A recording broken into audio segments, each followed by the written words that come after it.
And when you get tired to beat with your hand, just switch to the rolling pin. Hello everyone, this is Ina with innichkachef and welcome to my kitchen.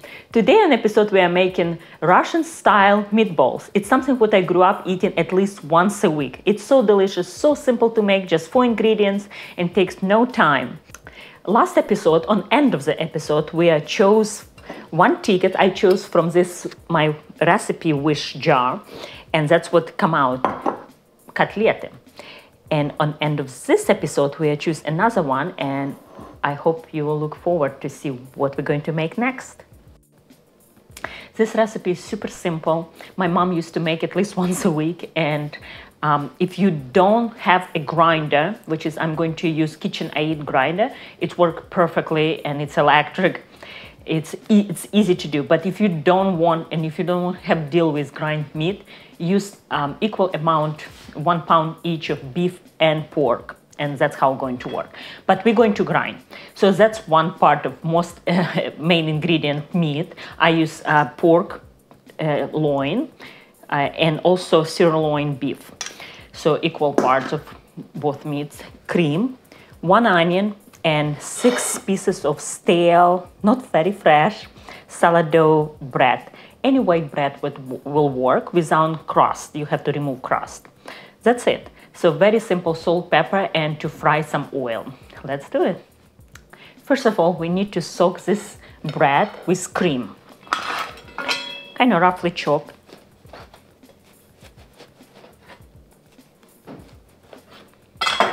And add to the bowl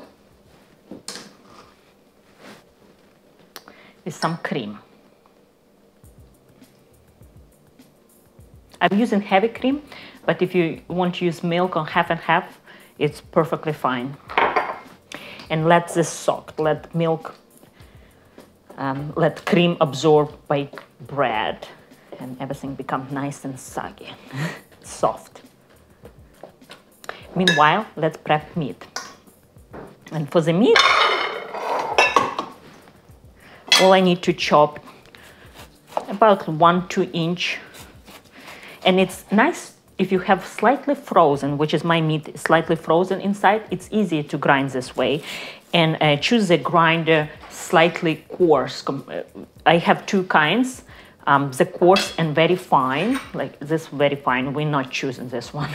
I like slightly coarse.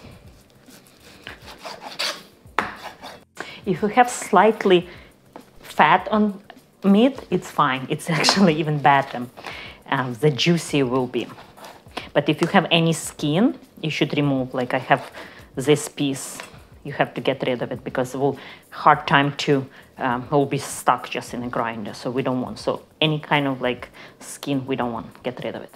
An onion, peel and cut in chunks. If you don't use, we're going to grind, alternate meat with onion. If you're not using grinder, I would recommend just grate on regular box grater. That way onion will be perfectly tiny pieces or chop very, very fine. First, I would like to mix more fine this bread. It's almost soft and absorbed with my hand. Your hands is the best kitchen tools, right? So that's what I like to do before move forward. So I don't have to use another bowl to save my dishes. Oh yeah, it's about right. And start with meat.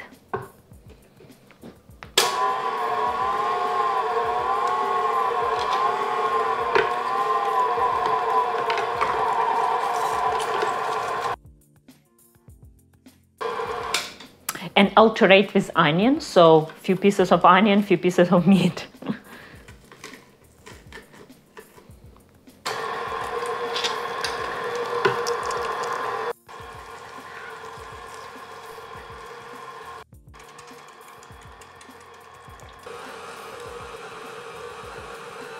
Now mix everything well.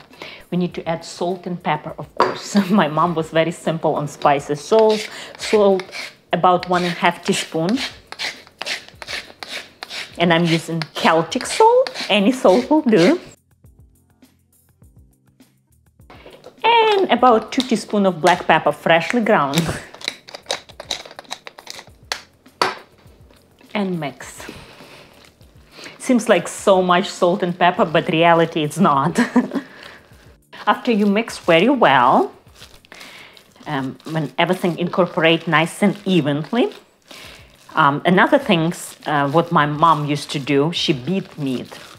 And it's kind of make nice and soft meatballs. That's the reason why she does that. And also the mixture completely transform after that. You will not believe. And when you do beat meat with hand, kind of, that's how she did, the splash would be everywhere. We're not going to do that. What I like to do is ziploc bag and place a meatball mixture to the bag.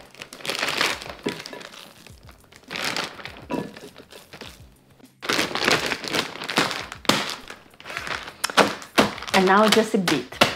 It's a good exercise, by the way. And when you get tired to beat with your hand, just switch to the rolling pin. But not too strong. You don't want to escape meat from a Ziploc bag. Oh, I think I have an escaper. Let's check. Oh yeah, meat looks like a paste now. That's exactly what we're looking for. Back to the bowl. Oh yes, as you see, it looks like a paste. It's so different than it was 5 minutes ago. And to roll meatballs, you need a little bit bowl with water, a little bit of water to wet your hands, to make nice and wet. You take a little bit smaller. They're supposed to be much smaller than hamburger.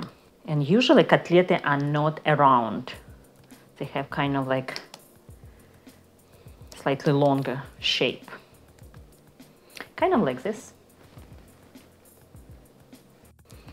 This meatballs, Russian kotlety, traditionally served with buckwheat or side of rice, mashed potato, or any pasta you wish.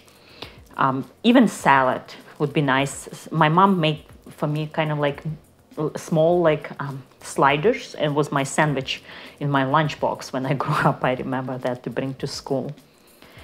People eat like open sandwich.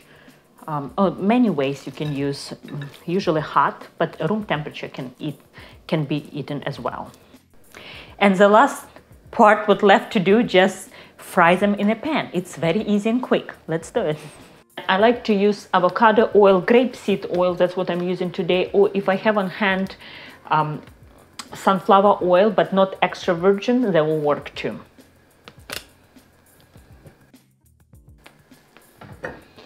Let get warm, nice and hot.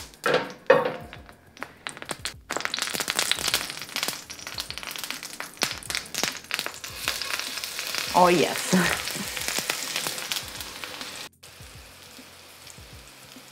I like to cook my meatballs in cast iron pan, also on low heat, low and slow. The reason why, because we're not going to continue cook them in the oven, so they have to fully cook without getting burned. So I like to cook on low heat and flip a few times when it's ready. Oh, I think ready for first flip. As soon as they look cooked to you, right? It's time to eat right away. And my favorite part of the video, taste. My kitchen smells just like mom's kitchen. I love it. It reminds me home. And as I mentioned, it's nice as side dish for dinner if you serve with mashed potato. And make sure you check my recipe on my website. I have carb-free mashed potato made with cauliflower. It's absolutely delicious. You will never even taste cauliflower. Another way to do with buckwheat, pilaf, or rice, or pasta, or really on a bread, the way I'm going to eat today. Or as it is, without bread, if you don't want bread. And I like to eat with some pickles, like Russians do, or sauerkraut. I have homemade, and on my website I have a recipe for sauerkraut. I also have some pickled tomato. It's not for everyone. Not everyone loves, but every Ukrainian Russian love pickled tomatoes. So let's do it.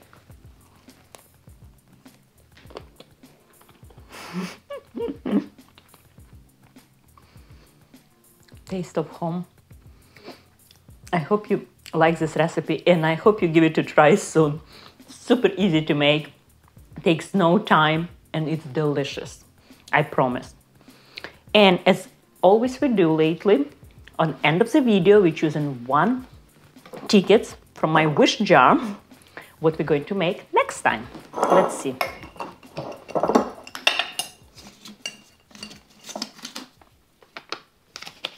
Super green panini. I love it. One more bite. Can't stop eating. So good. Please give me a like if you like this video and subscribe. And remember, for full recipe, it's always in description below. Bye. See you next time.